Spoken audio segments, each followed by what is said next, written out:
Makakausap na po natin sa linya ng komunikasyon si Sir Bolt Bohol, ang Pangulo po ng August 21 Movement o ATOM.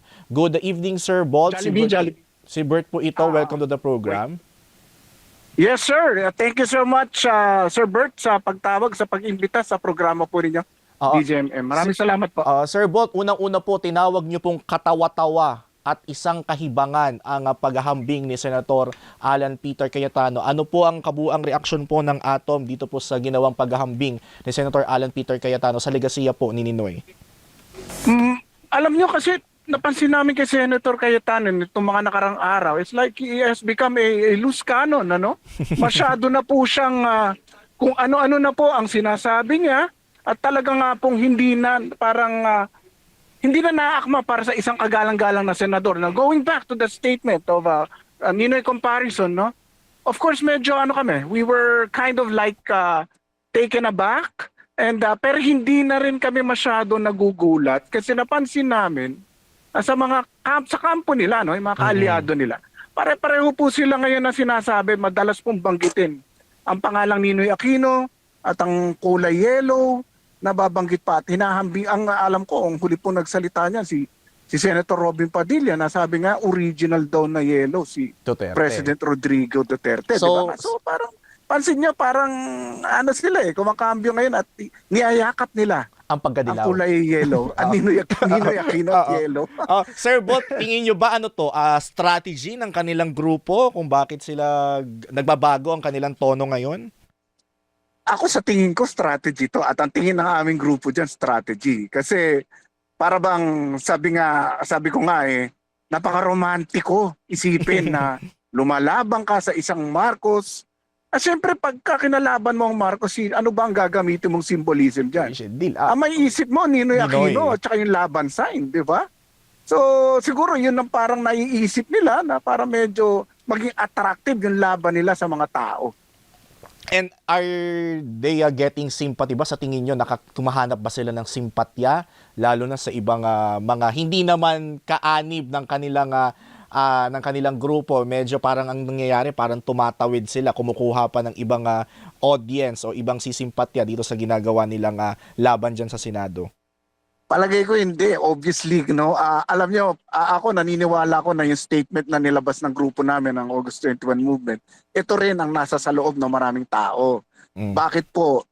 Kasi kung matatandaan po natin, 10 taon na po ang nakalilipas nang simulan po, isa po yung kampo nila sa sumira at sinisiraan si Ninoy Aquino, si Cory Aquino, at ang kulay dilaw. Nag-imbento pa nga po sila ng isang terminology na derogatory sa kulay dilaw, no? Dilawan. Insulto 'yan para sa kanila at ginamit nila yan for 10 years. At ngayon na may nakaupong Marcos Jr. na kaya rin naman nakaupo diyan ay tinulungan nilang manalo, 'di ba? Nakaalyado nila yan noong 2022. Bigla silang kumakambyo ngayon, nagnininoy Aquino ngayon, nagye-yellow ngayon, at naglalaban ito na nga si Senator Cayetano. Tingin nyo ba, Sir Bolt, ini-embody ba ng kampo ng Cayetano Block ang mga legasiya at pinaglalaban ni Senator Ninoy noon? Definitely not. Unang-una, kung pansinin nyo po ang naging pagkilos ni Senator Cayetano, sobrang chaotic ang leadership niya as Senate President. It has become so chaotic. Kami ang nahihiya para sa kanyang tatay na namayapa na ang kanyang magulang, ang kanyang father. Pero kung matatandaan ninyo, si Senator Rene Cayetano, sobrang nirespeto niyan ang institusyon ng Senado. Hindi po natin nakikita ngayon kay Senator Cayetano. Wala po siyang pakialam kahit na he will burn the institution of Senate to the ground. I mean, that's a metaphor, of course. Tapos, kumambyo naman po si Senator Cayetano. Ang sabi niya po last night, ang sabi niya nga po wala daw pong pamilya ang may monopolyo sa pangalan ni Ninoy. Ano po ang inyong ano po ang inyong komento diyan? Totoo 'yan. Naniniwala po kami na ang pagbibigay galang at pag-idolize kay Senator Ninoy Aquino ay open sa lahat ng mga Pilipinong, hindi lang Pilipino, in fact very respectable si Senator Ninoy kahit sa ibang bansa. Marami po kaming na may meet na iba-ibang lahi. at talagang mataas ang tingin kay Senator Ninoy, parang si Jose Rizal. Ngunit, hindi po sa paraan na ginagamit at ginagawa ngayon ni Senator Cayetano. Obviously, like I said earlier, under the leadership of Senator Cayetano, Senate President, nakawala ang isang dapat inaaresto na. Mm-mm. Di ba? May warrant of arrest na to from ICC at it was naka-escape under his leadership. Pangalawa, nagkaroon po ng barilan na hindi naman dapat under his leadership again. Kung sige, bibigyan natin siya ng benefit of the doubt na hindi niya sinasadya ito at nagkataon lang na nangyari sa kanyang leadership. Sobra naman napakamalas, may balat ata sa puwet ito si Senator Cayetano. Hindi naman ito nangyari. Never na nangyari sa Senate as an institution. Babalikan natin na ating kasaysayan, wala pong ganito. This is the worst Senate that we have ever experienced, no, in modern history. Sir Bolt, ano po ba ang panawagan nyo ngayon kay Senator Cayetano? Kami po ay medyo, nung una, pinagbibitaw namin siya Senate President. Ngayon po naniniwala naman kami na nagkaroon na ng pagkilos ang ibang mga senador at in-install na as acting Senate President si Senator Win Gatchalian. Ang gusto na sana namin ay mag-resign na siya as a senator. He doesn't deserve to stay any longer in that position. Nakakahiya sa legacy ng tatay niya na nirespeto ang institusyon. Pangalawa, hiyang-hiya na po kami sa ibang bansa. Nakakarating po tayo sa mga dyaryo tulad ng yung New York Times. Saan ka makakakita? Sa Senado, nag-aahabulan sa loob, di ba? Hinahabol yung Senado, sa hagdan, nadapa pa. I mean, how can you encourage investors to invest in our country? Bagsak na ekonomiya natin. Ang dami naghihirap.